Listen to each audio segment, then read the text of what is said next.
Dr. Judy Mikovits has been called one of the most accomplished scientists of her generation. Her 1991 doctoral thesis revolutionized the treatment of HIV/AIDS. At the height of her career, Dr. Mikovits published a blockbuster article in the journal Science. The controversial article sent shockwaves through the scientific community as it revealed that the common use of animal and human fetal tissues were unleashing devastating plagues of chronic diseases. For exposing their deadly secrets, the minions of Big Pharma waged war on Dr. Mikovits, destroying her good name, career, and personal life. Now, as the fate of nations hang in the balance, Dr. Mikovits is naming names of those behind the plague of corruption that places all human life in danger. So you made a discovery that conflicted with the agreed-upon narrative. Correct. And for that, they did everything in their powers to destroy your life. Correct. You were arrested. Correct. And then you were put under a gag order. For 5 years, if I went on social media, if I said anything at all, they would find new evidence and put me back in jail. And it was one of the few times I cried, and it was because I knew there was no evidence the first time. And when you can unleash that kind of force to force someone into bankruptcy with a perfect credit score, and so that I couldn't bring my 97 witnesses, which included the heads, Tony Fauci, Ian Lipkin, the heads of the public health in HHS, who would have had to testify that we did absolutely nothing wrong. And so what did they charge you with? Nothing. But you were in jail. I was held in jail with no charges. I was called a fugitive from justice. No warrant, literally drugged me out of the house. Our neighbors are looking at what's going on here. They searched my house without a warrant, literally terrorized my husband for 5 days. They said, if you don't find the notebooks, if you don't find the material, which was not in my possession but planted in my house. As if you took intellectual property from the laboratory. Is that correct? It was intended to appear as if I took confidential material, names, and intellectual property from the laboratory. And I could prove beyond a shadow of a doubt that I didn't. Heads of our entire HHS colluded and destroyed my reputation, and the Department of Justice and the FBI sat on it and kept that case under seal, which means you can't say there's a case or your lawyers are held in contempt of court. So you can't even get a lawyer to defend you. So every single due process right was taken away from me, and to this day remains the same. I have no constitutional freedoms or rights. Yet you sit here. I think a lot of people would probably have just taken the retirement out early, laid low, but you have decided to come forth when your gag order has been released to write a book called Plague of Corruption, Restoring Faith in the Promise of Science, and you are naming names. Absolutely. Apparently, their attempt to silence you has failed. And I have to ask, how do you sit here with confidence to call out these great forces and not fear for your life as you leave this building? Because if we don't stop this now, we can not only forget our republic and our freedom, but we can forget humanity because we'll be killed by this agenda.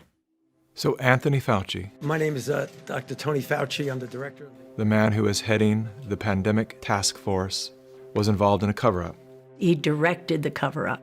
And in fact, everybody else was paid off, and paid off big time. Millions of dollars in funding from Tony Fauci's organization, National Institute of Allergy and Infectious Disease. These investigators that committed the fraud continue to this day to be paid big time by the NIAID.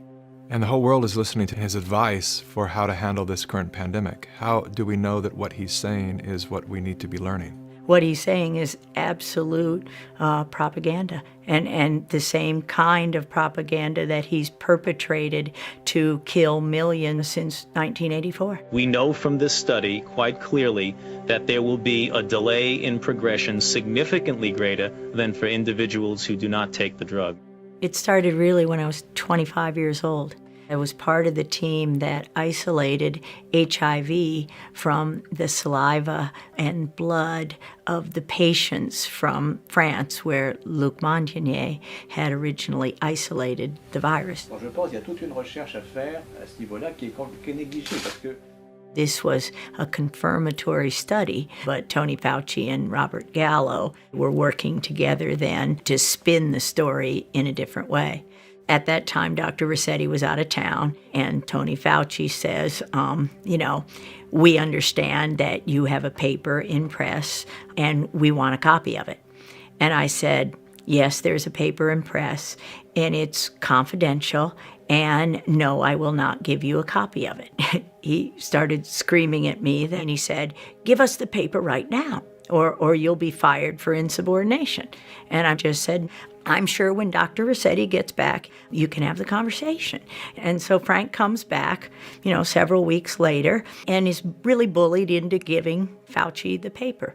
Fauci holds up the publication of the paper for several months, while Robert Gallo writes his own paper and takes all the credit. And of course, patents are involved. This delay of the confirmation, literally led to spreading the virus around, killing millions.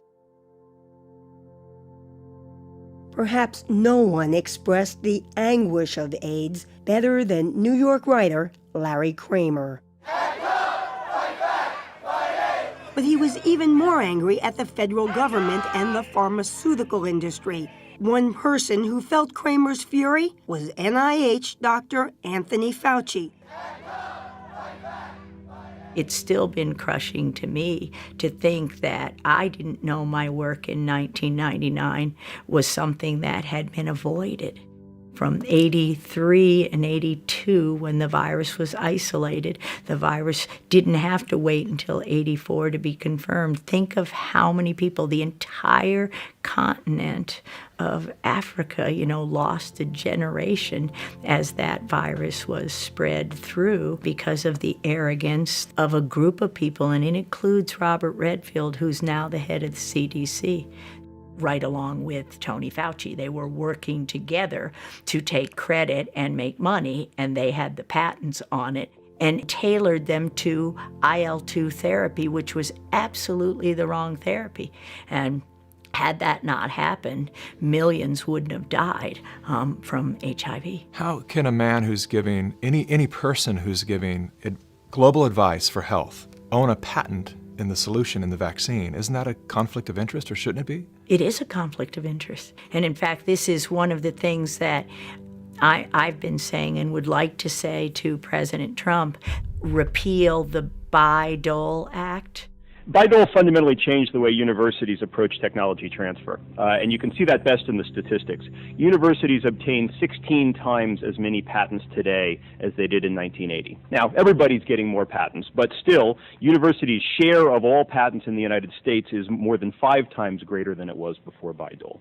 The situation has gotten so bad that one information technology industry official has publicly referred to universities as, quote, crack addicts, unquote, driven by, quote, small-minded tech transfer offices addicted to patent royalties. That act gave government workers the right to patent their discoveries.